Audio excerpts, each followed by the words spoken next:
Hello, Dr. Renee. Welcome to episode, what is it now? Are we at 12, 13? I don't know. I think we're just so 13. fabulous. I think it might be 12 or 13. I'm not really sure. 13. This is episode 13. 13. A lucky Oh, good, number. good. Auspicious.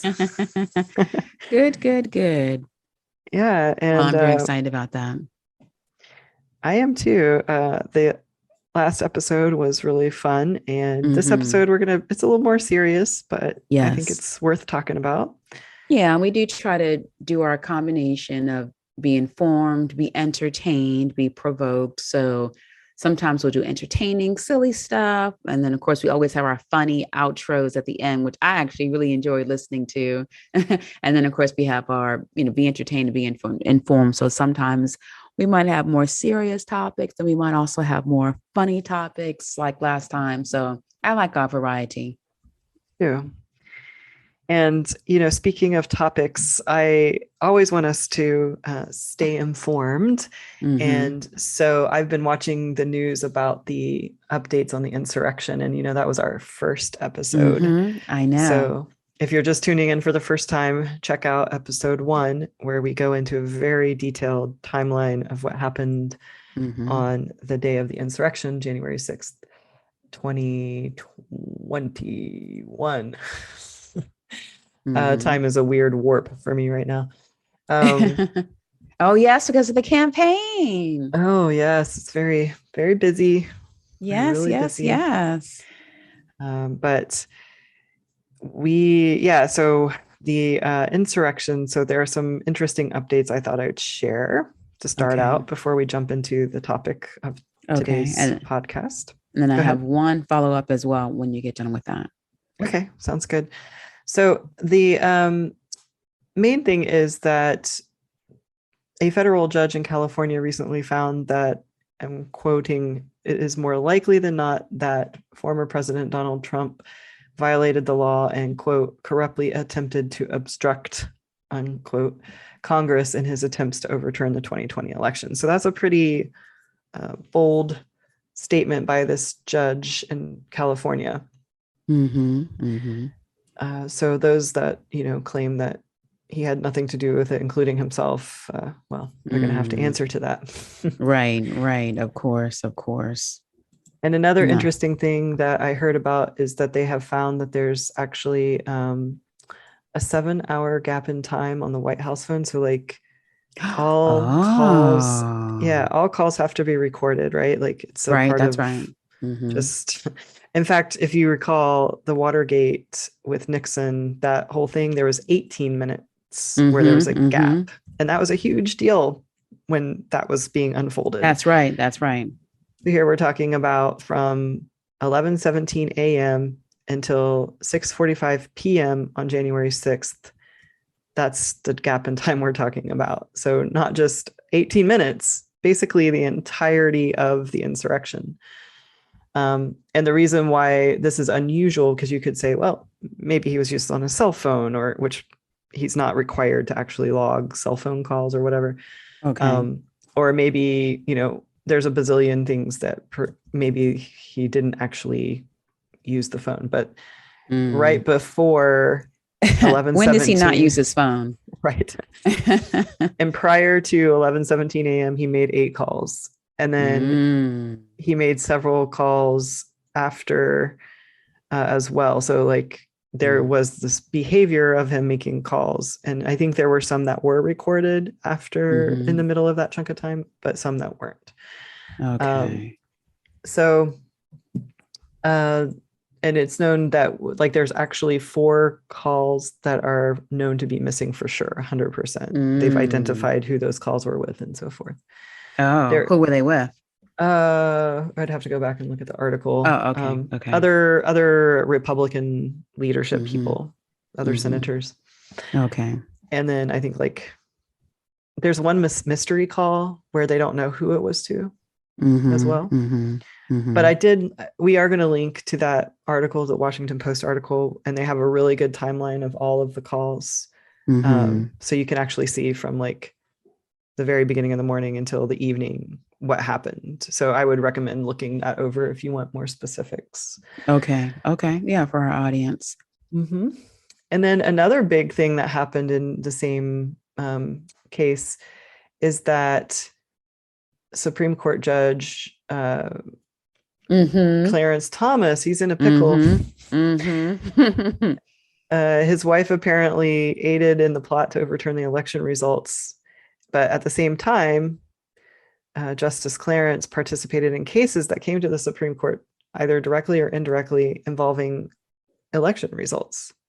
Mm. And this includes the court's decision in January that was requiring Trump's White House records to be overturned to the House committee investigating the insurrection. Mm-hmm. And there was only one justice who disagreed. And who can you guess who Oh. that was? What's his case? Something. No, it was Clarence Thomas. So Cool. Oh, okay. I mean, that's pretty sketchy, right? Like he was the only Yeah. one who disagreed with that. Of So course. Of course. yeah, so now there are ethical concerns over his ability to remain an impartial justice Mm. in these cases coming out Mm. about the insurrection. So I think it's yet to be determined if he's Mm. going to have to recuse himself Right. from Right. any of those cases for conflict of interest. Right. But it's not great because, like, the assumption is that the justices, like Ruth Bader Ginsburg could have been married Mm-hmm. to a conservative far right man, and Mm-hmm. that should have no Mm-hmm. bearing on her decisions as a Supreme Court justice, or whatever you want to call it. Like Mm-hmm. a spouse's views do not necessarily influence or reflect that of the judges. However, in this case, it's clear that there's some conflicts of interest and ethical concerns. Yeah. I mean, that's often also why you can't have testimony with one spouse against another, or using a spouse to, advocate for or against, because, when you're in a marital situation, your thoughts and your behaviors are hopefully going toward the same goal, and you would be biased. So I can see where that would be, like you said, a pickle. Yep. Or, his innate Mm-hmm. maybe reaction to protect his wife. Right, Could right, be. right, Yeah. right. So yeah, those are the basic updates. I mean, there's going to be more coming along, and we'll try to keep listeners updated as things come along. That's why we're also Mm-hmm. interested in talking about current events and things that are actually happening. So that is all for me. Okay. All right. Well, I do want to have a small follow up, because we had on our Presidents Who Rape podcast during President's Week, we did have an attorney reach out to us, and we want to make sure we give his information. So, cutterlaw.com, they are focusing on providing a free sexual assault ride sharing guide. And this is in response to not only women being raped historically, but also there being an increase in sexual assault, sexual attacks, and violence during these Uber and Lyft rides. So anyone, if you're interested, then definitely look on our website for the episode 108, which is the Presidents Who Rape, and also this episode. And we will include a link to the sexual assault ride sharing guide that you can use in your schools, you can use in your community or your associations, or just to keep yourself safe. So it's a comprehensive guide about sexual assault and ride sharing services. And we definitely want you to be able to be informed and also protected. So look those up. That's awesome, because I mean, I take Ubers and Lyfts Mm-hmm. when I travel all the time. And, because I travel for work. Well, Mm-hmm. prior to the pandemic, I was traveling quite a bit for work. And, sometimes it would be like late at night, getting out of the Right. airport, trying to catch a ride That's to a right. hotel or whatever. And it always has concerned me. And it's not like I want to think the worst of people, but, as a woman, we Mm-hmm. carry, I don't know if there are male listeners. Mm-hmm. I think it's important to point out that, at least for me as a woman, I always carry a shield of protection wherever I go. Like, I So have what do never you mean? really, like, if I'm walking on the street, even in the daytime, Mm-hmm. Mm-hmm. or if I'm in an unfamiliar place, I'm watching my back. I'm Oh, got my okay. phone Okay. out. I'm like, on guard. And so the same is true like when I get into an Uber or Lyft, like I even do and maybe this guide will talk about it, but like I'll send somebody I'm close to my tracking, so you can actually like okay. Yeah, send a that's map. smart. Mm-hmm. And you can have it be sent for an hour or, unlimited. And so if Mm-hmm. I'm ever feeling a little bit like hesitant, I definitely do that, especially if Yeah. it's like a late night ride or something. And I did hear about Uber also offering something where you can click, like if you have the app, just keep the app open when you're in the Mhm. car. And then I think you could just click in danger or some kind of quick button that you can do. So I did hear about that as well. Yeah, so that's a So great resource. I hope yeah, so that everyone, you our can look it up. listeners. What is it? Mhm. Cutter Law. It's on there for you.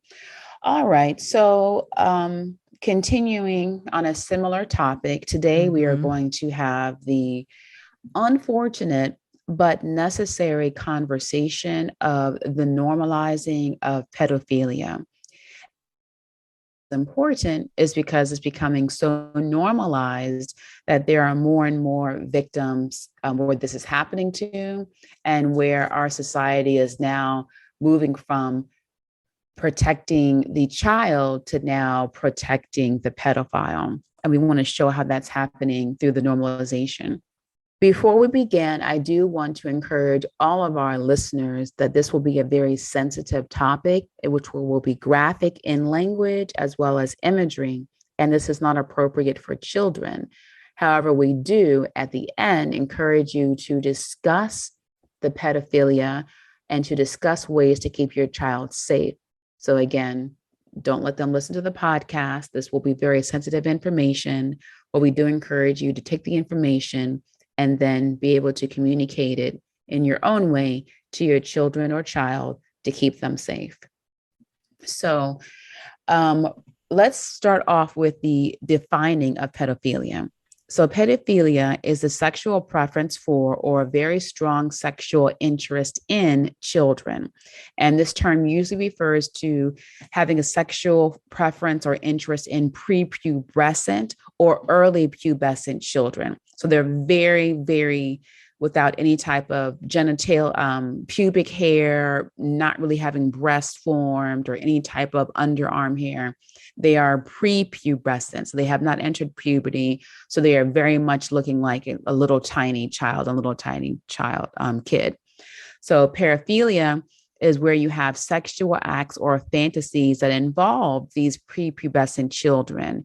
And it's the persistent, preferred, or exclusive method of achieving sexual excitement as well as orgasm. So whenever you have a pedophile, this person specifically has a strong attraction and a strong urge to have sexual gratification from engaging in sexual acts with a prepubescent child. And in 2013, the APA, which is the American Psychological Association, had a news release that maintains that pedophilia is a mental disorder. And this is important to note because in 1974, they said they took it out as far as homosexuality. So we'll see how when we normalize it, how you can have leading institutions use language or make these announcements and releases that then makes it be okay for some behaviors and some okay for other behaviors. So we want to talk about that. The legal definition of pedophilia is that it's not necessarily a crime to have a strong sexual urge or a strong sexual fantasy or to have any thoughts about having sex with prepubescent children. When it does become a crime and a legal issue is when you act on those thoughts, fantasies, and desires. So when we look at the legal definition, we describe legally pedophilia is not just the having of the sexual fantasies or sexual thoughts about having sex with their prepubescent child. It's the actual acting upon those thoughts and desires that makes it a criminal liability. And in most jurisdictions in America, it's also a felony to engage in sexual contact with a minor. And a minor is anyone who is under the age of 18. So if you are considered 20 or 19 and your girlfriend or boyfriend is 18, or 17 and a half, that would be considered a felony and pedophilia. So that's a more of a global definition of it legally, but in general, it's usually for children having being sexually victimized by a much older person and not someone who's within like 17, 18 years old. They're very similar in age. It's important for us to understand that pedophilia is not homosexuality. And there is a difference between child molestation and child sexual abuse, which is also different from pedophilia. Now, in general, anytime a child is being forced to have sex, then that is still considered pedophilia. We're looking at the definition of the perpetrator's intentions and the perpetrator's actual actions. So child molestation generally refers to a single or an isolated act of sexual assault against a child. So it might be just one situation, whereas sexual abuse on a child refers to a pattern of sexual abuse that persists over a period of time. So while we might have child sexual abuse more commonly used to describe sexual crimes against children and adolescents, the use of the term sexual abuse is usually involving any sexual act with children up to the age of 18. And most often, the child sexual abuse, and sometimes they might consider it child molestation, depending on the degree of the intensity and also the disparity in age. So those type of crimes might be touching private parts, exposing genitalia, taking pornographic pictures, actual rape of the child, inducing the child with sexual acts with the molester. And sometimes they may make the child engage in a sexual act with another child. So all of these cases are actual sexual activities that actually involve the displaying or the involvement physically of genitalia and a sexual act. And that would be considered sexual abuse. And again, it's usually over time. So when we look at most of the cases of sexual abuse, we can see that it usually starts out as child sexual molestation, where it might have happened one time. It might have been, gently grazing, a child's breast or a child's, private areas. And it's something that someone could easily kind of say, oh, I'm sorry, I didn't mean to do that if they were caught. Whereas those things happen often enough, or it makes the child feel so uncomfortable that they know that this was not an appropriate activity. And then whether it's unchallenged or allowed to continue, then those often become bigger acts, and that goes into actual child sexual abuse. So one of the ways we're going to talk about the normalization of pedophilia is, again, will be graphic, not in a way to sensationalize, but to just understand how it has become so normalized in our country and how we can protect our children. So what do you think about a lot of the women, Dr. Alicia, who might call their husbands or their boyfriends like daddy? Ew. I mean, I for one have never been into that. So it grosses me out. How about that? But anyway, I'm interested to see what you're going to say about it. Yeah. So that's like one thing. I'm like, oh, hey, daddy, like, you're using it because, often women do want to be cared for, provided for, and protected. But when you have people who are using that in mainstream media and they use it for the infantilization of women, it then makes it easier to have visual images of younger women wanting to have the sexual advances of older men. So it's being misconstrued as an adult woman calling an adult male daddy, to now thinking, okay, this must be what people like. And sometimes you might have some perpetrators of pedophilia insist on being called daddy by their victim. Now, I don't know if you're into waxing or not, but that's one of the reasons why there is a lot of promotion of visual images of seeing women that had all of their pubic hair waxed off and then having pictures of that. So imagine if a pedophile is attracted to prepubescent children, there is no pubic hair. And so when there's a lot of images showing that these women are having completely bald or completely bare private areas, or they're having their breasts taped down, and then they're having genitalia showing where there is nothing there, hair from a hair standpoint, then that's making it where like, oh, okay, I'm kind of attracted to seeing everything all bare. Now, sometimes you might just want to just have like a Brazilian wax, making it look nice and neat for your bathing suit, or just a general bikini wax, because that's something that a lot different. What we're talking about is the actual infantilization of women, so that they are either made to look like they are a lot younger than what they are, or they focus on having models or women in media and celebrities entertainment who are women, but who are made to wear the little high school short skirts with the long socks coming up to their knees. And they're made to look like they're little tiny young people. And that's often, even you might see those in costume parties. People are walking around like they are these little sassy, sexy girls. But the whole image is, yes, you're looking like you're a girl. And they might even say, oh, if couples are doing role playing, oh, you need to be sent to the principal's office. You need to get punished. So you're having a lot of images where that's considered very attractive. But what this is psychologically priming, which is getting you ready to accept more and more images that are visual that you previously accepted as sexually attractive. So now it's like, okay, well, I thought she actually was 21, but okay, well, she's 18. So I guess she's still legal. And then it's like, oh, okay, well, she's 17, but she looks like she's 20. So it gives you a way in your own sense, and as a general public approach, to just becoming normalized in your own mind with what you accept as visual images in the media.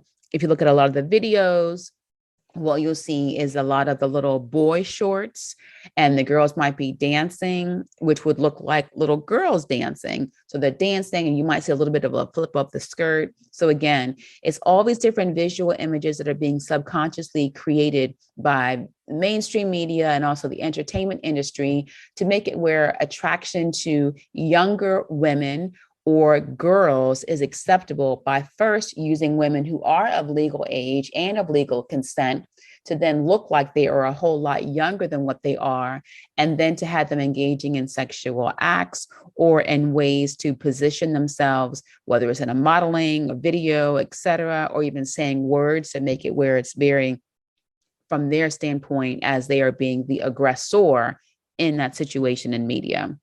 Any questions so far? No, but Okay.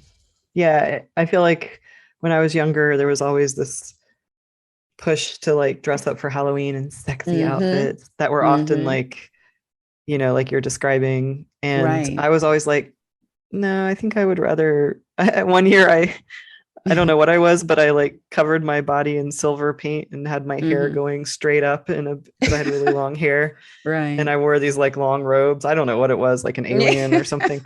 I was always Okay. more into like the kind of dorky That dress kind. up. But Yeah. it was like always this like excuse for girls to be all Yeah. like, I don't know. It's always an excuse for them to try to be like looking like they're extra sexy. But what this Yeah. does is that it makes it where perpetrators can then say, oh, well, this is okay. And they like it or they want it. So again, the first way that pedophilia, if you look at if you want to say an agenda for normalizing it, is to first have actual consenting of age women being infantilized to make them look like they are a whole lot younger, whether it's from having their whole genitalia waxed so that there's no hair, or very small or very flat breast, or having them look as innocent and as young as possible. And so this is called a pseudo child pornography, in that it's a actual popular aesthetic that people often use in portraits and imagery, videos, movies, etc., to make it look like this is what people like. So it gives like the illusion, so they call it the porn illusion or illusion, the illusion that you're actually doing something bad, but you're really not. So what that gives you is a psychological pass, quote unquote, to be like, okay, well, I'm just acting like this, but I would never really, really, really do it in real life because I know that these women are that. But what it sets up as a precedent of this becoming the mainstream, it's okay to do. So in addition to that, once you have the images, you then have the normalization of your thoughts. So usually the reason why Instagram and other videos like YouTube, the reason why those are able to be so successful and get so many views is because a picture truly is worth 1,000 words. But whenever you look at those pictures, you automatically think of a whole scenario about what that one picture may mean. It may mean nostalgia, happiness, excitement, sexual arousal, fear, etc. So when you have the infantilization of women in media, you have those images of nothing else but young women, regardless of what their actual age is. So once you have that picture, and then media mainstream can then say, okay, well, everyone's okay with these pictures.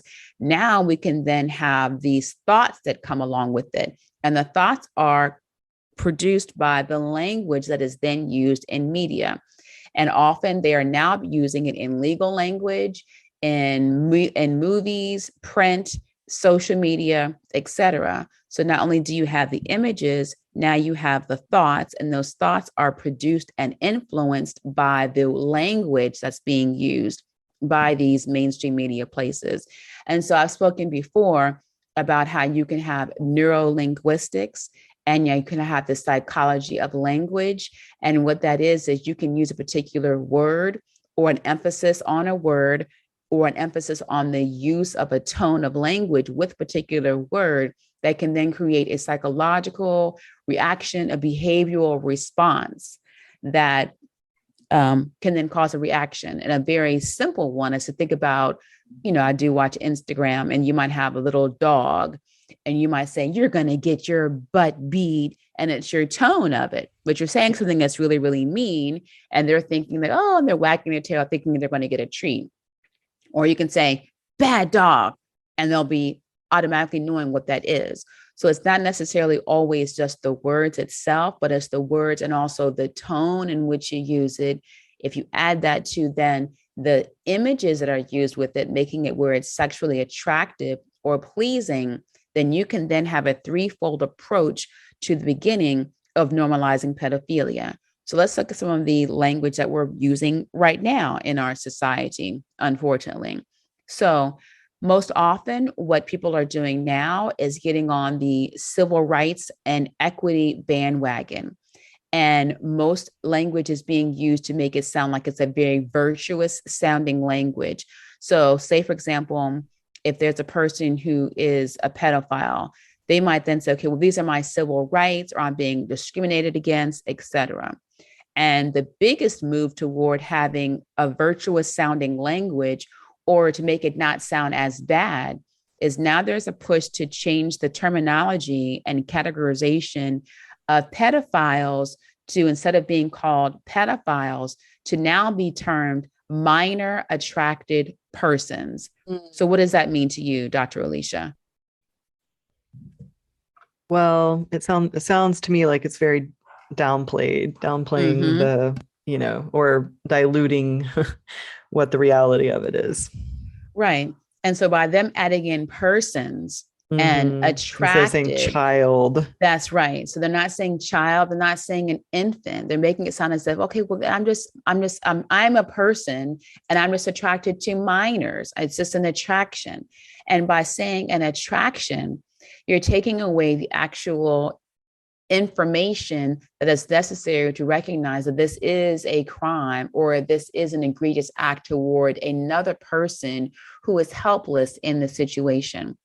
So attempts to use emotional language and also virtuous language will be, quote unquote, it's not our choice. And people have been saying this a while for homosexuality. And so a lot of persons will say, okay, well, it wasn't my choice to be a homosexual. It's not my choice to be a lesbian. Mm-hmm. And so now people who are pedophiles are saying, well, I'm not a pedophile. That's such a mean language because I'm just attracted to children. And it was not my choice. I was just born this way. So they're taking what people are using in a homosexual, mutually consenting relationship and applying it to, I'm attracted to children. And by using that same language of it's not my choice and I didn't choose to be this way or I was born this way, they are then trying to leverage previously socially unacceptable behavior of homosexuality and how there was a push that I'll make it more normalized and the whole gay pride and all of this. So now that that's normalized, now let's also normalize this other sexual behavior, which is I too was born this way. And then what people will then try to do as pedophiles is to say, well, I'm a minor attracted person and you are just discriminating against me. And so by using language such as discrimination, equality, and civil rights, these pedophiles and people who are supporting pedophilia are trying to make it where this is a basic human right.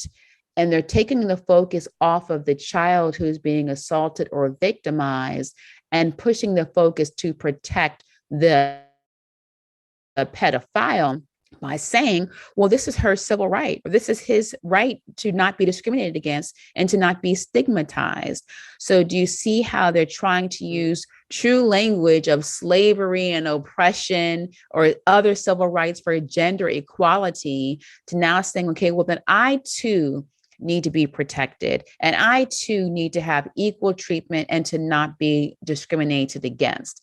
And there's a lot of using of language such as that to then have an emotional trigger of defensiveness, meaning, oh, well, I don't want to be like I'm a racist. So therefore, you'll most likely also say, okay, well, I don't want to sound like I'm discriminating. I don't want to sound like I'm going against anyone's civil rights. So you're using already very heated and emotionally salient words that was used for a completely different population and then stretching it all the way over to another group of people and then trying to hijack that language for your own protection or for your own protection of pedophilia.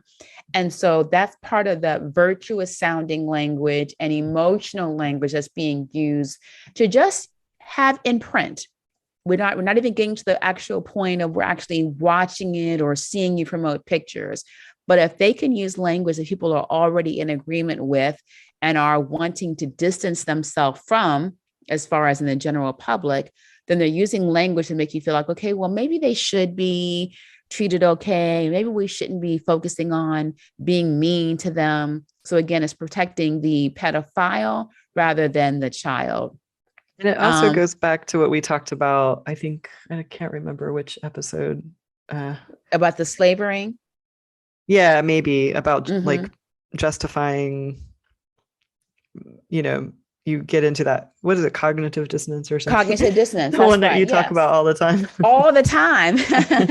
And I was thinking of that because whenever we were talking about the mistresses, quote unquote, of presidents, if they were slaves, they were not consenting. They were slaves who were being raped. And so you're trying to romanticize the raping of slave or enslaved women, the same way you're trying to justify the raping of children by saying that you need to have your civil rights protected.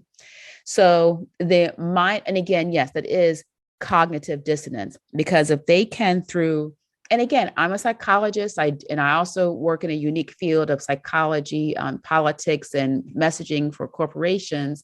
And so how you use a word, your messaging is very deliberate on what you want a person to think or feel. Now, of course, mine is always ethical, but this can be a way that you can have messaging that it's okay in an attraction to children because you're actually a person yourself. And the greater sin is that we are being mean to you and stigmatizing you. And they're completely disregarding the fact that there was another person on the other end of that.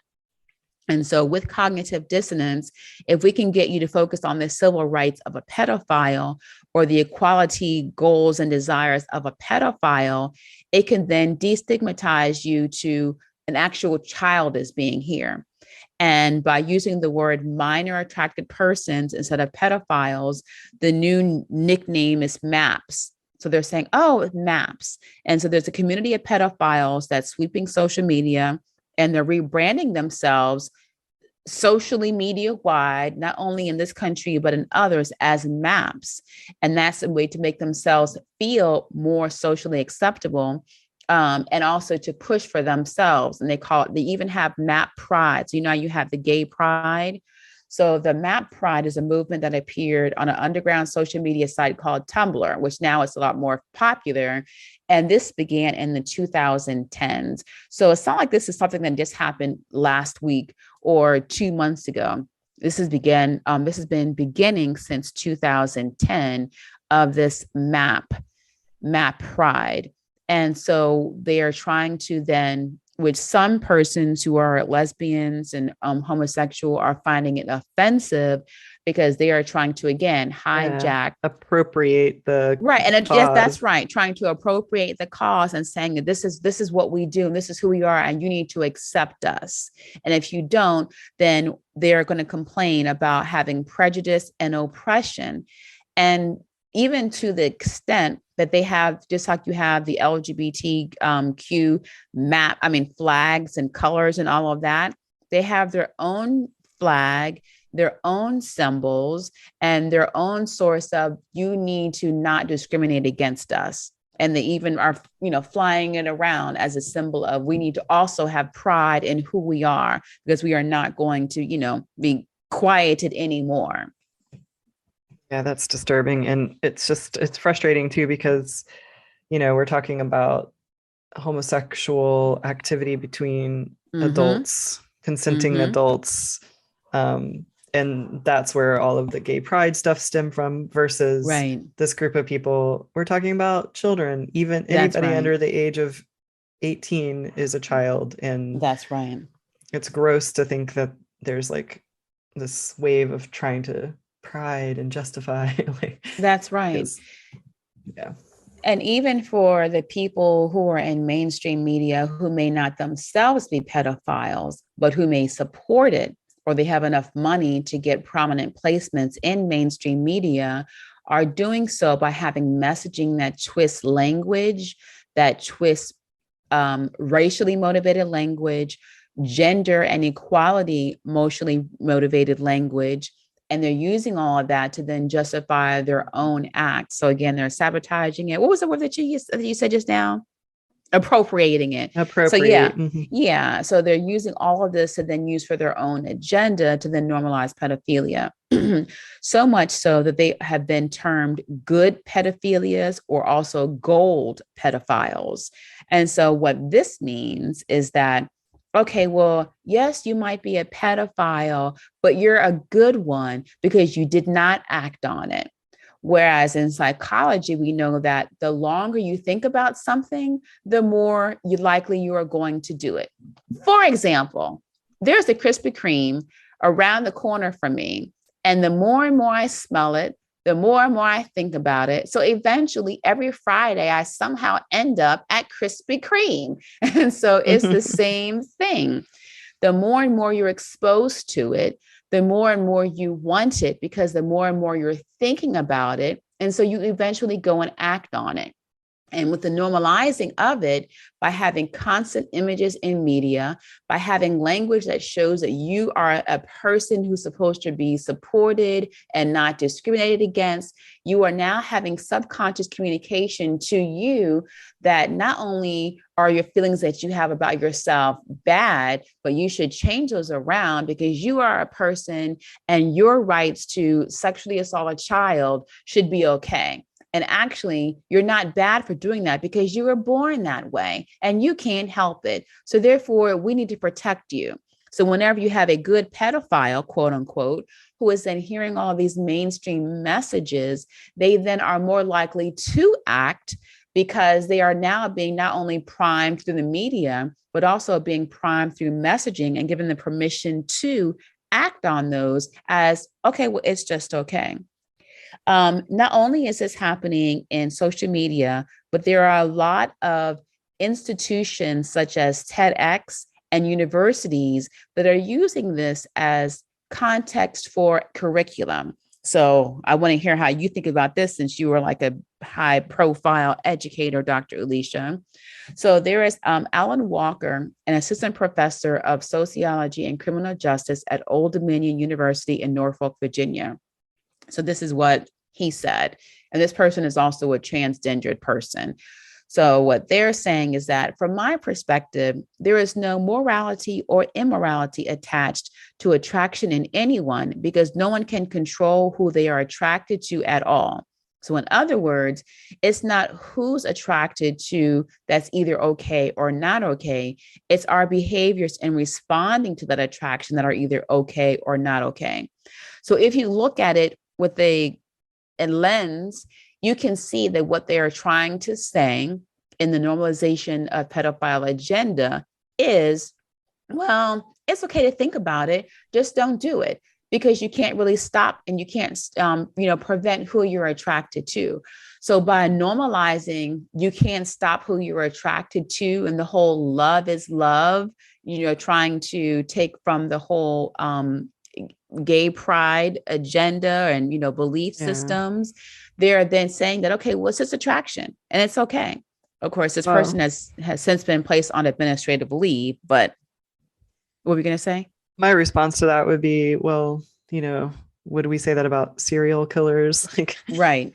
Because those right. things are known to escalate. First you fantasize, right. Then you experiment, and then you act, and then you can't stop. And I know that there aren't like a bazillion serial killers, and there probably are people who do have violent fantasies or whatever, but but you're more likely to act on it than by giving permission to do it. Also, there are several TED Talks speaking about this. In July 2018, Merjam Hines' presentation was "Pedophilia is a Natural Sexual Orientation." And so they're trying to say that it's a natural sexual orientation, just like same-sex attraction is. And now not only is same-sex attraction okay and normal and natural, and you were born this way, but so too is pedophilia. It's a natural sexual orientation. And therefore, since it's natural, then you should not punish the person who is engaging in not just thinking about it, but who's engaging in the actual act of sexuality with these children.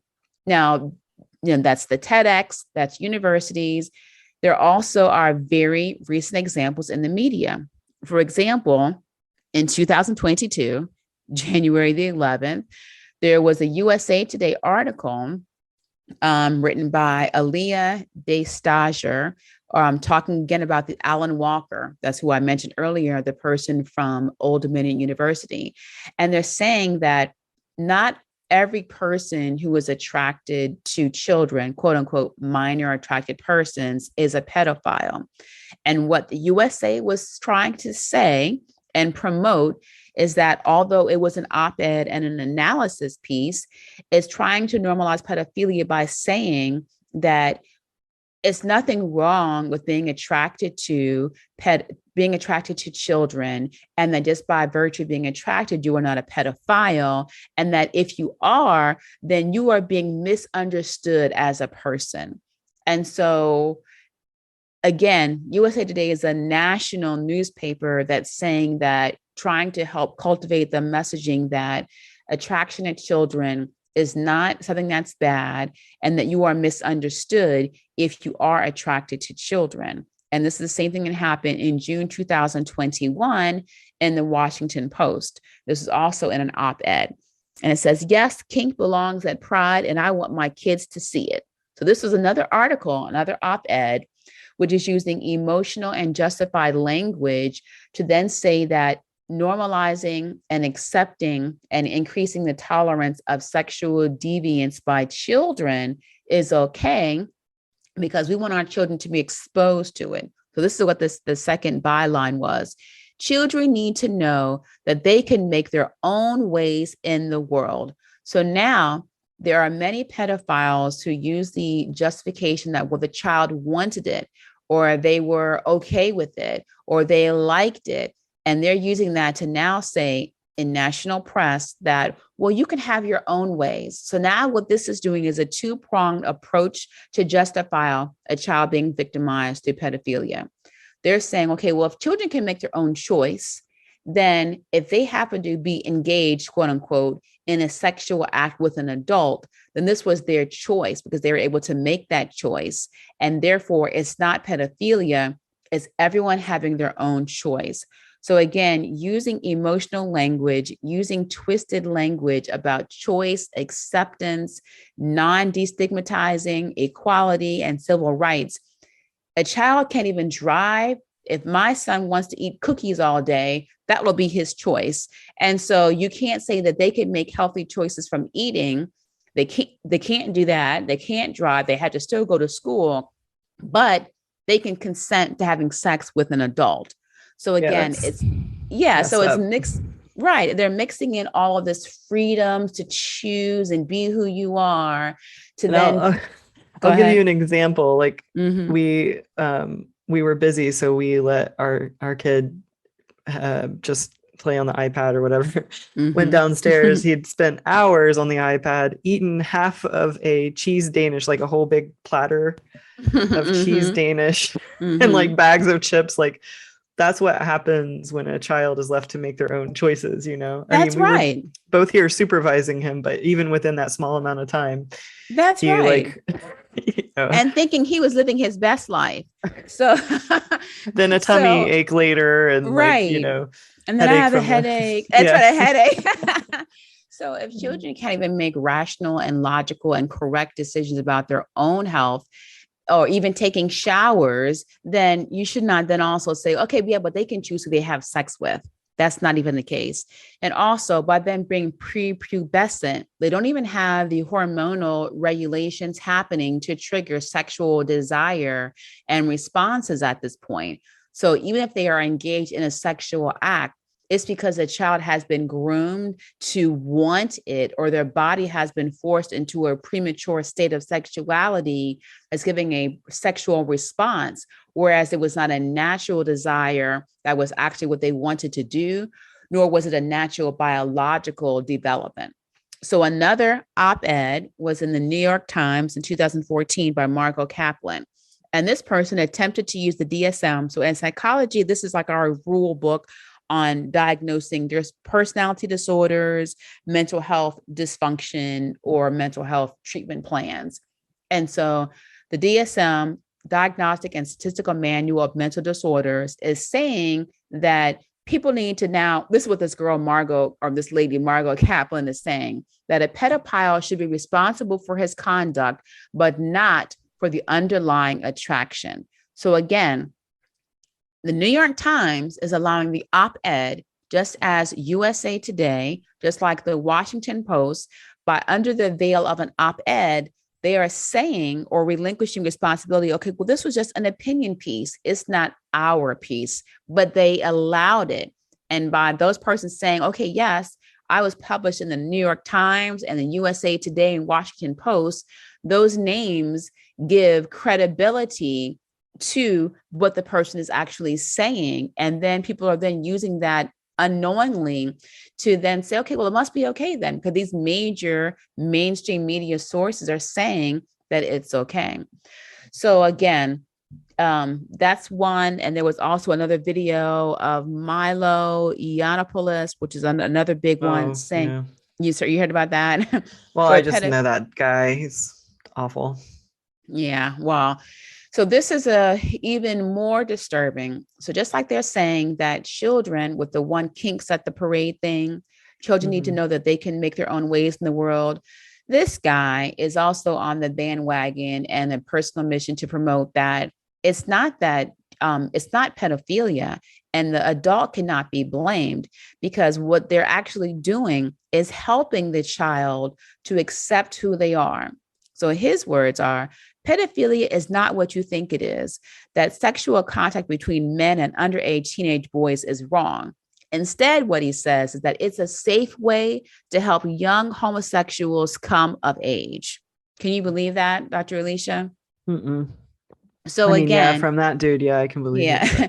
So again, by changing the language, by trying to misplace responsibility of who is doing what and who's being attacked, in no way is anyone acknowledging that there is a higher instance of psychological trauma, of PTSD, emotional dysregulation, problems with self-acceptance, body dysmorphic disorder, suicide, drug abuse, and then secondary sexual abuse and pedophilia by children who supposedly, quote unquote, had this choice to be involved with these older adults. So in no way, if it was just all that gravy and peachy keen, there would be no increase statistically predictable for one group of people who are more likely to have all of these psychological symptoms and dysfunction if it was truly natural, and if it was truly a choice,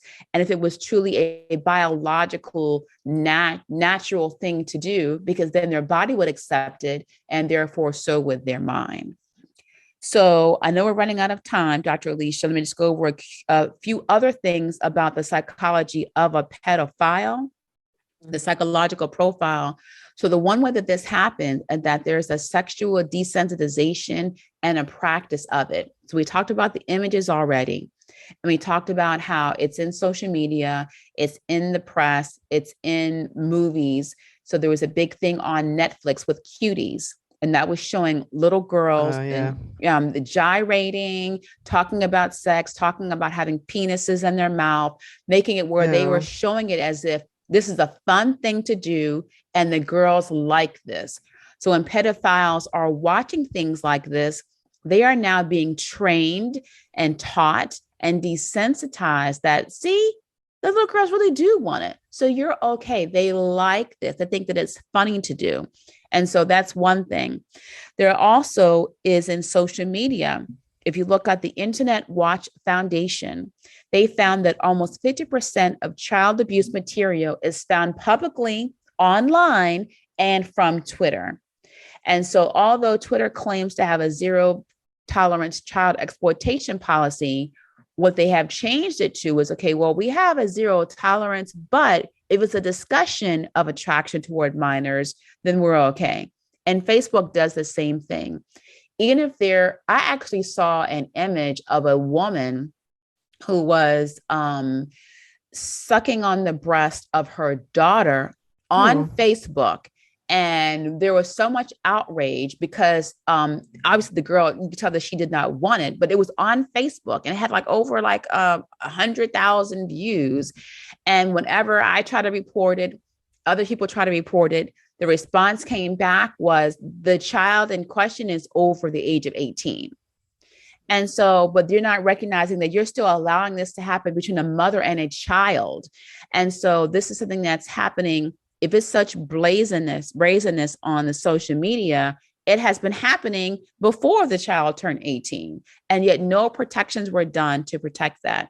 And if Twitter is allowing these discussions, and then you have the veil of anonymity of social media, and now you're also saying that you're on Maps versus a pedophile, all you're doing is giving more conversation to give permission to have pedophile behavior, which then normalizes it, which then makes the pedophiles more likely to act on it and makes more children more vulnerable to risk. Now, this is disgusting, Dr. Alicia. One way that persons who were just thinking about it, quote unquote, I'm just thinking about it. Yes, I think a little kid's, sexy. I'm just thinking about it. I'm not going to do anything. One way that you can start doing that is by practicing on dolls. So you have sexual dolls that look like women, or you have vibrators that look like a man's penis. So they also have anatomically correct dolls as young as 6 months old, Dr. Alicia. And you can look on Amazon.com, anything that says anatomically correct, and they have the skirt over, and it says, feels like, it'll say anatomically correct. It'll say feels like real flesh. It'll say realistic and soft to the touch. Then Ew. that means that those are practice dolls that people are using to then desensitize themselves and say, okay, well, I thought about it.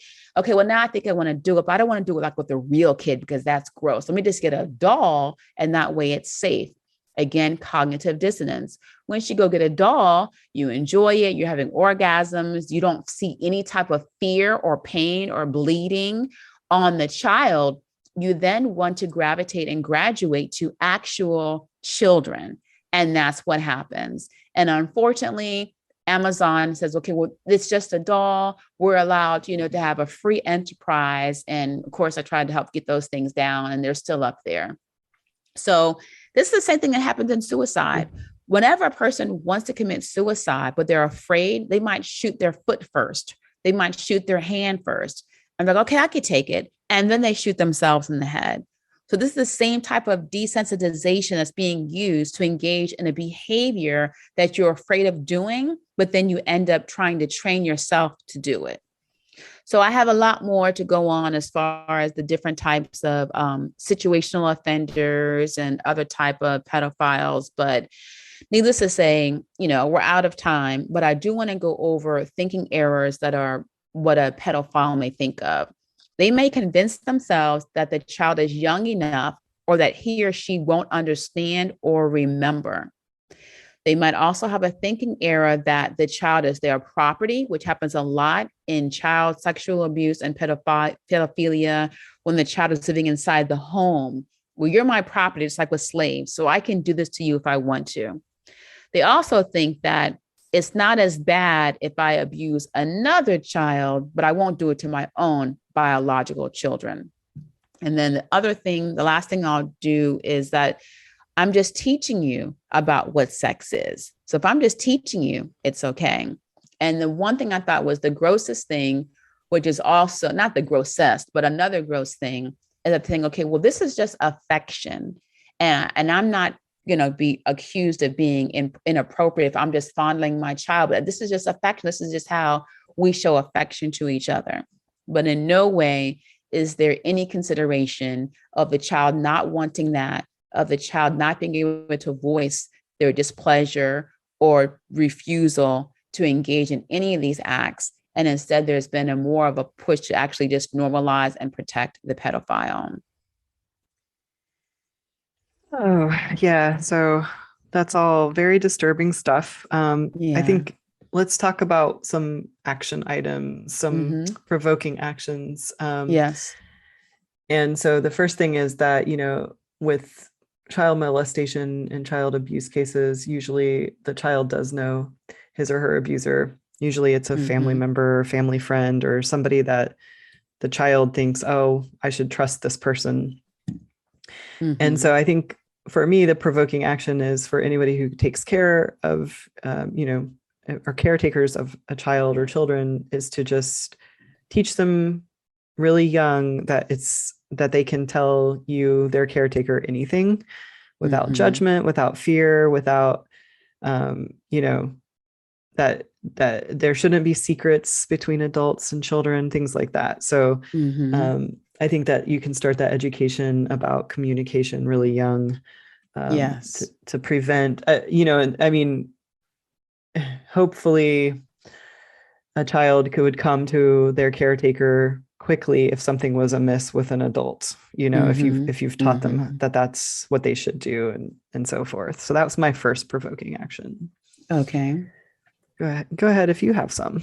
Okay, yeah. And then there are others where, again, looking at the child's reactions. So if they're bedwetting, if they're having yeast infections, if they are having genital injuries or bloody undergarments, if they are suddenly dressing very provocatively or very protectively, then those are outward signs of trying to either psychologically trying to control the abuse in their way. It's like a reverse paradigm of saying, okay, well, I'm going to control it, and that way it won't be as bad. But they still don't want it. It's still a defense mechanism. or they can try to mask it by taping their breasts down, eating a lot of food to make themselves physically unattractive, or wearing sweatpants, or you might see an increase in poor hygiene to try to make themselves feel, smell, look, and taste dirty and nasty, then to try to discourage anyone from finding them sexually attractive. Another thing from the normalization standpoint is if you can, whenever you see websites, whenever you see language, whenever you see media, movies, newspapers, op-eds that are promoting that this is okay to have sex with children, that pedophiles should be protected, and that's their civil rights, to stand up for our most vulnerable people in society, which are our children. Standing up by either writing a letter in response, responding to the tweet, responding to the social image, reporting it to try to get it taken down, or just voicing your opinion. And if you're afraid to do that, there's thousands of anonymous burner and Twitter profiles still doing something where you can then advocate and not just turn a blind eye and not just use your voice of letting more children to be victimized, because it's not okay. It is not their choice. And if you're ever unsure and feel as if you are being morally convicted, or where you are then becoming a discriminator yourself, focus on the science of it. And focus on the actual psychological development of it. If children could actually have sex and make choices, then they should also be able to do everything else by the time they are 5 years old, which they cannot. And also, if they don't have pubic hair, they are not having their menstrual cycle, they look like a child, it's because biologically, the science is showing us that they are not physically nor mentally in a state where sexual desire and sexual aggression is anything in their radar or what is natural. So please make sure that you recognize just the science of it when you're using your arguments, instead of just trying to focus on just being politically correct. And that's it for today. All right. So while this topic was pretty heavy, it was so important for us to talk about it. And thank you for all the information and awareness, Dr. Renee. I did want to say that next week we are going to try to lighten the mood a bit. And Dr. Renee and I are both extremely busy people. We tend to, take on a lot. And so we have decided to give each other a fun challenge. So we're going to provide each other with 3 things to try to do over the course of the next week. And then we're going to report back for our next episode. And hopefully some of these ideas will inspire you, our listeners, to also have a little bit of fun in your life. Yes. Looking forward to it. All right. Well, that's a wrap. We are your provocateurs. I'm Dr. Renee. And I'm Dr. Alicia. Be informed, be entertained, be provoked.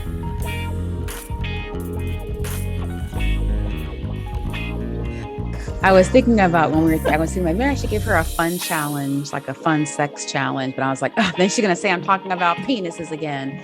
So and a sex challenge. Yeah, let's not do that.